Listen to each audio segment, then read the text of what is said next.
Hallasuolla vielä pari lyöntiä jäljellä ja Hallasuon lyönti hienosti putoaa sinne kakkospuolelle rajan tuntumaan ja Hallasuo lyö tähän otteluun avauspinnan. Sitten tästä katsotakannasta riippuen, mutta Helimo nyt lyö pallon hienosti väliin ja sieltä myöskin lukemat tasoittuu yhteen. Palo sieltä tulee kakkoselta, mutta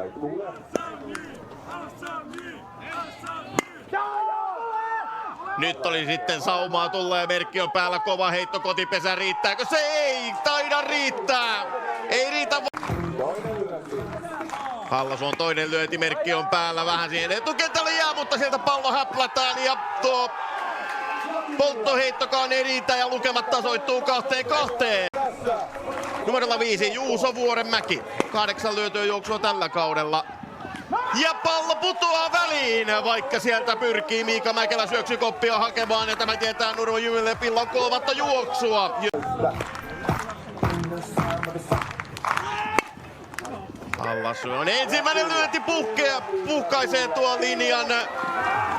Ja sieltä sitten Nurmo siirtyi 4-2 johtoon ja kovasti sai seurata.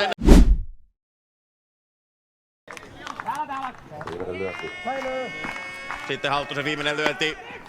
Keskeltä haetaan saumapuhkaisua ja näin siinä Halttunen onnistuu. Maila Jussi tulee hyvin. 21. lyöty juoksu. Ja sitten puhkaistaan. Kolmas tilanne, Paloja 1. Virjo muuten edelliseen peliin Ulvilaa vastaan 5 kotiutusyrittämästä 5 onnistunutta kotiutusta ja nyt tulee myöskin 1 Sitten on merkki päällä ja Helimo kääntää. Hieno yhden käden näpäytys ja nyt on kova pesäkilpa ja heitto aukeaa. Sieltä Helimo lyö lukemat 4-0. Kun heitto aukeaa, se tulee miestä kotiin. Mutta sieltä kerkeää myöskin tämä jälkimmäinen Maila Jussi Soturi numerolla. Ja sitten Tyynellä pistää kumuraa väliin ja sieltä tullaan kovaa kohti kotipesää ja sieltä ennätetään 6. juoksu. Se on ratkaisu, mitä keksii lukkari Pyry Alanen. Hallasuon lyönti menee mainiosti sinne, meneekö takaa läpi? Kyllä sinne ainakin kumpareille, tästä kunnaria ei saada, mutta saadaan kuitenkin Jymy-peliin mukaan. Hallasuo tuulettaa kakkospesällä, sillä Tunen ja Maila Varte. Halttusen ensimmäinen lyönti on hyvä ja sieltä sitten pallokenttään ja siellä on Hallasuon toinen lyönti. Nyt ei ole merkki päällä, mutta lyönti putoaa väliin. Se on 1 juoksun Sitten aloitti tämän kotituskilpailun ja 5. pari.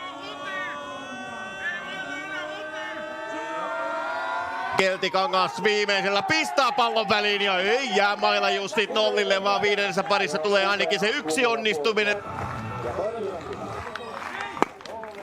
Sitten saadaan pallo väliin ja kotiin tullaan. Nyt tarvitsee sitten lujaa tullakin, jos siitä mieli juoksun tehdä ja kyllä sinne sitten ennättää.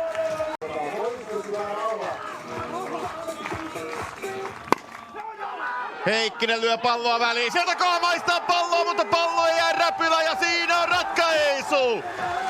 Kauden ensimmäisessä paikallisderbyssä kotijoukkueen Nurmo Jymy pitää pintansa ja näistä tuuletuksista nähdään, että se maistuu kyllä makeaa, mannan makealta kyllä kotijoukkueelle.